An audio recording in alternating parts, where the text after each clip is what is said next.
நம்ம எப்ப தலைகீழா மாறிட்டோம் அப்படின்னோம்னா, மிகப்பெரிய உலகிற்கே ஒளி தரக்கூடிய சூரியனை அன்னைக்கு வணங்கினாங்க. ரிக்வேதத்துல முதல் வேதமா என்ன பண்றது, முதல் பாடலாவே அக்னியை கும்பிடுறாங்க. அப்படிப்பட்ட ஒரு விஷயத்தை நம்ம மாற்றி என்ன பண்ணிட்டோம்னா, இரவு நேரத்துல ஒரு சின்னதா விளக்கேற்றி அந்த விளக்கு கும்பிட்டு இருக்கிறோம். பெரிய ஒரு விஷயத்த மறந்துட்டோம். வெளிச்சமா இருக்கிறனால பெரிய விஷயத்த முழுமையா மறந்துட்டோம். சின்ன விஷயமா இருக்கிறனால என்ன பண்ணிட்டோம், ஆப்போசிட்டா இருக்கும்போது அது அப்படியே சின்னதா ஒரு அகல் விளக்கு ஏற்றி அது இருளுக்கு ஒளி கொடுக்குது அல்லவா. இருளா இருக்கும்போது அந்த ஒளியினுடைய தன்மை நமக்கு தெரியுதே, ஒளியா இருக்கும்போது அந்த ஒளி கொடுக்கிறவன் யாருன்னு தெரியலையே நமக்கு. இந்த மாதிரி நிலைக்கு தள்ளப்பட்டுட்டோம். தெய்வம் தேயும் அத்தனையும் நம்ம இன்னைக்கு தெய்வமா கும்பிட ஆரம்பிச்சிட்டோம்.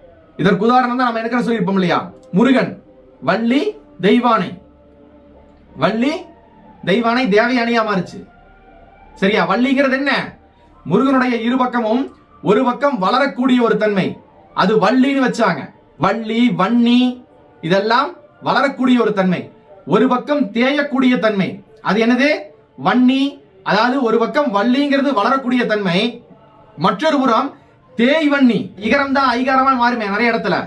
தேய்வண்ணை, தேய்வனை, தெய்வானை, தேவயானி அப்படியே மாறியாச்சு. சரியா, வள்ளி தேய்வன்னி, வள்ளி தேய்வள்ளி, வன்னி தேய்வன்னி, வண்ணை தெய்வானை. சரியா, தேய்வண்ணை. அப்படி எல்லாமே என்ன ஆயிடுச்சு அப்படின்னா, நம்ம இன்னைக்கு வளரக்கூடிய ஒரு தன்மையவே நம்ம கும்பிடுறதுல சொல்ல போறதுனா, தெய்வம் தெய்வம் தெய்வம் சொல்லிட்டு தெய்வம் இருப்பது எங்கன்னு சொல்லிட்டு நம்ம என்ன பண்றோம், தேயக்கூடிய பொருட்களை கான்சென்ட்ரேட் பண்ணாங்க சித்தர்கள். ஏன் பண்ணாங்கன்னா, தேயக்கூடிய உறுப்புகளை நீங்க அப்படியே விட்டுட்டீங்கன்னா அது சீக்கிரம் தேஞ்சிரும், அதனால அதையெல்லாம் பிடிச்சு நிறுத்திக்கங்கன்னு சொல்லி சொன்னாங்க.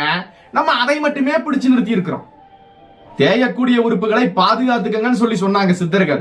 நம்ம என்ன பண்ணிட்டோம்னா, அதுதான் தெய்வம்னே மாத்தி அப்படியே பிடிச்சு நிறுத்தியாச்சு. தெய்வம் அதுதான், வார்த்தைக்கு பொருள் அதுதான், தெய்வம் அதுதான், பிரபஞ்சத்தின் சக்தி வேறு.